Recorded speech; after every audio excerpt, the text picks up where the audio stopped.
Welcome back, ladies and gentlemen, to another JVS movie review. This time we are bringing you the latest video game adaptation of a film, Sonic the Hedgehog, starring James Marsden, Jim Carrey, and Ben Schwartz as Sonic the Hedgehog, which to me so far is the best video game movie ever made. And I know that's, well, it's not really it's not really like jumping out the window on a statement, because it's not like it's been a lot of good video game movies made, but Sonic the Hedgehog is the best one for me. So let's give a quick synopsis, then we'll get into the film. Sonic tries to navigate the complexities of life on Earth with his newfound best friend, a human named Tom Wolanski, aka the Donut Lord. It's very funny when you find out why he calls him the Donut Lord. They must soon join forces to prevent the evil Dr. Robotnik from capturing Sonic and using his powers for world domination. Now, clearly I didn't come up with that synopsis because I don't agree with the world domination part. As you saw me pause when it said world domination. But, that's kind of really the crux of the film here. Sonic is a being from another planet, as we get to see in an opening sequence that is touching, fun, and extremely sad. It kind of sort of reminded me of like when Bambi's mom got killed. Like, it was that much emotional impact on that first opening scene of Sonic, and it kind of sets the tone for this film, that you're gonna have lots of fun, you're gonna be in the feels sometimes, you're gonna enjoy aspects of this film that you never thought you would. Up front, James Marsden as the Donut Lord, aka Tom, aka the human lead in this film, is great. He does the straight man really well. And because he plays the straight man well, it allows Sonic to be as silly as humanly possible, as silly as Sonic would like to be. It allows Dr. Robotnik to be as silly as humanly possible, because you always have the straight man there to bring them back into the fold, and it works beautifully with this film.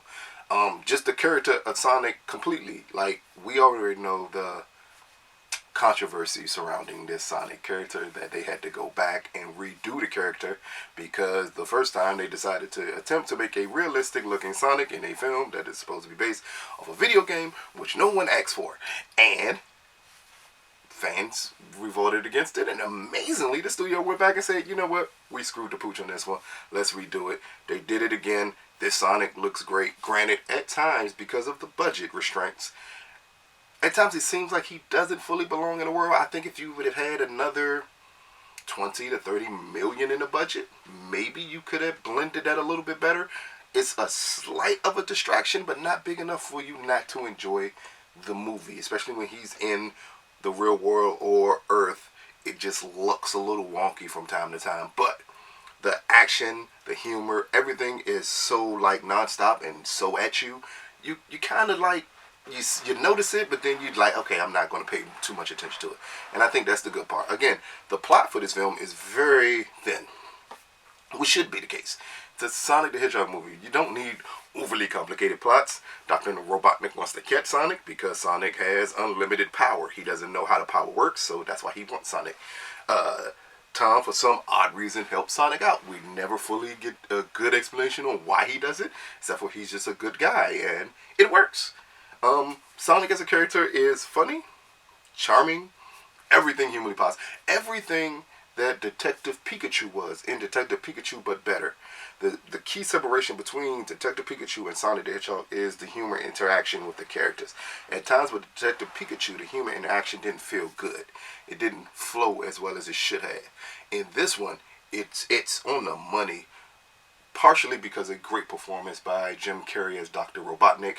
He is everything silly of Jim Carrey in one movie at an older age. That's what we get with Dr. Robotnik. He's as silly as humanly possible.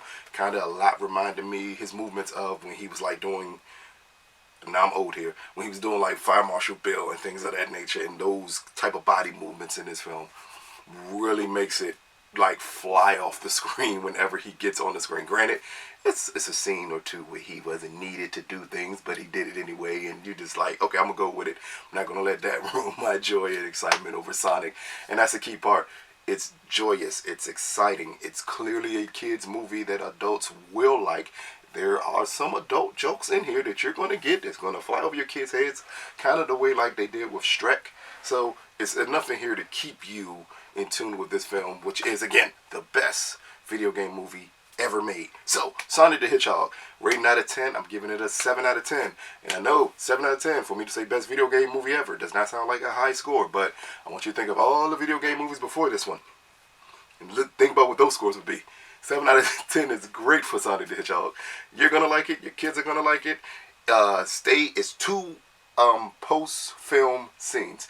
The first one is pretty cool. The second one will blow your mind. Stay for both of them. Once those two are over, you're good to go. But please stay for that second one. The second one is the one that will make you jump out your seat, as a bunch of adults did when I was at the screening of this movie and that scene came on. We lost our minds. So you're going to really enjoy it. Please check it out this weekend. Sonic the Hedgehog. This has been another JVS movie review, people. Peace.